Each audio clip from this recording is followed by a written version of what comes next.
నమస్కారం, ఘంటారావానికి స్వాగతం. ముందుగా ప్రధాన అంశాలు. శుక్రవారం ఢిల్లీ వెళ్లనున్న ముఖ్యమంత్రి రేవంత్ రెడ్డి ఎమ్మెల్యే కోట, ఎమ్మెల్సీ అభ్యర్థులపై అధిష్టానంతో చర్చించే అవకాశం. కృష్ణా బేసిన్లో ఏపీ అధిక నీటిని వాడుకుంటోందన్న హరీష్ రావు, కేటాయింపులకు మించి తరలించుకుపోతోందని ఆరోపణ.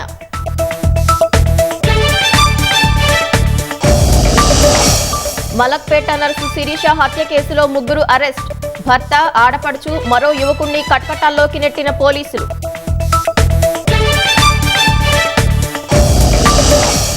నైపుణ్యాభివృద్ధితోనే ఉపాధి కల్పన సాధ్యమన్న మోదీ, కొత్త ఆవిష్కరణలతోనే ఉద్యోగాలు సృష్టించగలమని వ్యాఖ్య.